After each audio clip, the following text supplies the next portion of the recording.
पुश्तैनी हवेली की दीवार। बरसों पुरानी वो पुश्तैनी हवेली गांव के एक कोने में वीरान खड़ी थी। बड़े बुजुर्ग कहते थे, उस हवेली की दीवारें बातें करती है, मगर कोई यकीन नहीं करता था। हवेली अब तौहीद के हिस्से में आई थी।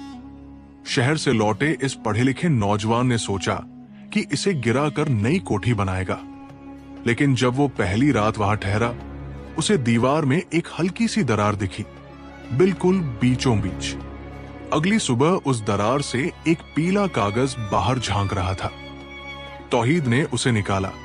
उसमें एक अधूरी वसीयत थी, दादा हबीब साहब की लिखी हुई, जिसमें किसी छुपे सच का जिक्र था। तौहीद चौंका, लेकिन तय किया कि दीवार को यूं ही रहने देगा।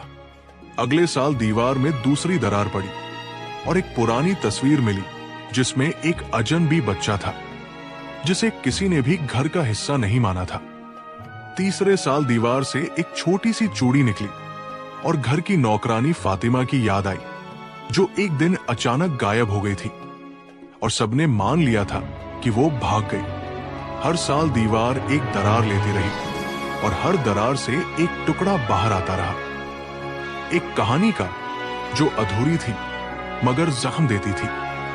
गांव में कानाफूसी शुरू हो गई। तौहीद की हवेली बोलती है। आखिरी साल की सर्दियों में दीवार में सबसे बड़ी दरार आई। इस बार दीवार गिर पड़ी और उसके पीछे एक छोटा सा कमरा मिला। अंदर एक बच्ची की कंकालनुमा लाश थी। उसके गले में वही चूड़ी थी जो पहले साल मिली थी। सच सामने आ गया। हवेली की नौकरानी फातिमा और दादा हबीब साहब का रिश्ता, उनके गैर कानूनी बच्चे की पहचान और उसका दर्दनाक अंजाम। तौहीद ने हवेली नहीं गिराई, उसने दीवार को फिर से बनवाया, मगर उसी दरार के साथ। अब वो हवेली गांव में गवाह हवेली के नाम से जानी जाती है। एक ऐसी दीवार जिसने समय के साथ हर गुनाह को बेनकाब किया।